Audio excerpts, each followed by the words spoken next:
Hello, Klein Oak High School, and welcome to the Sabrina Gillespie Show. Today is April 16th, 2024, and this program starts now. Today, I am joined with my co-host, Sabrina Gillespie enthusiast, Camille Hall. Hey guys, I am so honored to be invited to your show, Sabrina Gillespie. Thank you for your kindness. This past Monday night, we crowned the back-to-back March Madness champions, the UConn Huskies. The Huskies have now secured their 6th NCAA tournament championship. Big congratulations to the UConn Huskies. Unfortunately, the outcome of March Madness did mess up my Klein Oak AP Statistics 6th period bracket. What a surprise, Sabrina. Haven't you had a perfect bracket for the past 5 years? Yes, Camille, that is correct. I am very surprised as well. For this year's bracket, I chose to center it around teams' 2-point percentage allowed by their defense. Interesting choice. Why did you choose this statistic? Well, you know what they say, defense wins championships.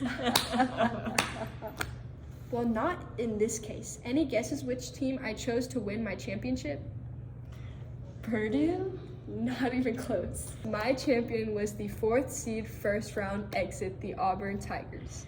Yikes. Yep, they definitely let the college basketball community down. Losing to Yale, the Auburn Tigers only allowed their Division I basketball opponents to score 2-point shots 42.9% of the time they attempted them, making Auburn the best Division I team at this statistic. To calculate this, you would divide the number of 2-point shots made against the team's defense by the number of 2-point shots attempted against the team's defense.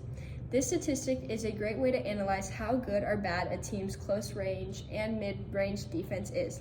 That's why I was sure that they would at least win their first round matchup. Well, boy, were you wrong. It's such a shame Auburn caused you to lose your perfect bracket streak.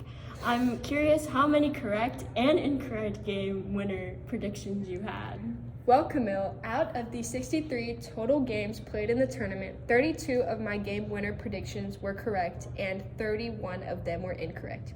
That means 50.79% of my predictions were correct. Pretty 50-50 if you ask me. I know, I'm disappointed too.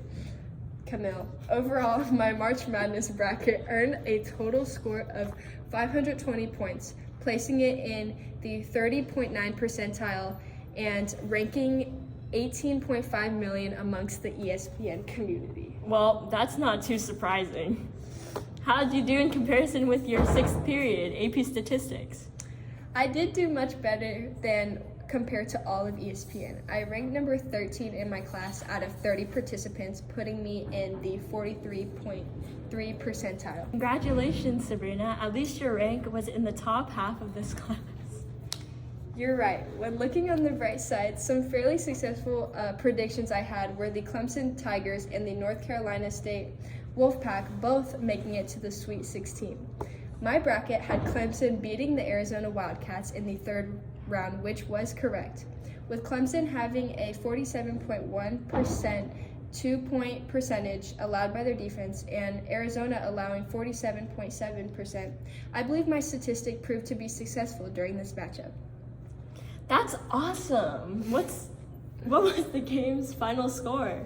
The final score of the Clemson versus Arizona game was 77-72. During this game, Clemson had a field goal percentage of 49.2%, while Arizona only had a percentage of 37.3%. This means that Clemson's defense was much more dominant and gave Arizona a harder time making baskets.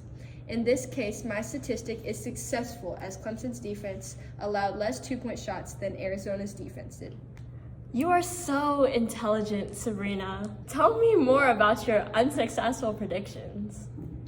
If it's not already obvious, my most unsuccessful prediction was the Auburn Tigers winning the college national championship.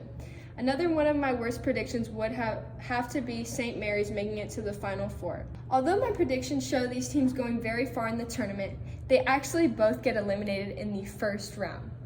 Although both my teams had outstanding 2-point percentages allowed by their defense, going based off of statistic was unsuccessful in these situations.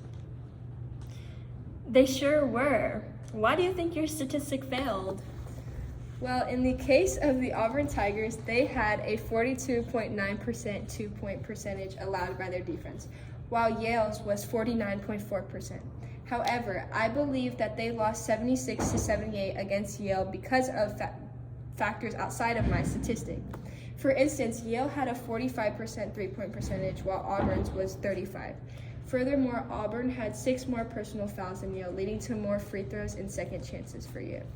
Yeesh, basketball is so unpredictable. I 100% agree. I think the main lesson this year's March Madness tournament taught me was how unpredictable and unique each basketball game is. After comparing my predictions to the actual game outcomes, I've concluded that predicting your entire bracket based off of the 2-point percentage allowed by defense is not a good choice. Offense and fouls are just as important, if not more important, than the defensive aspects. This is clearly shown as I only predicted about half of the game winners correctly. I guess you just got lucky these past 5 years. Yep, it goes to show that you cannot predict basketball game outcomes based off of one statistic. There's so many aspects in the game. One offensive or defensive stat is not a wise overall predictor. Furthermore, every team and player has their good and bad days. It is very possible for teams to outperform each other in all aspects of the game. What are you going to do differently next year to make your predictions more effective?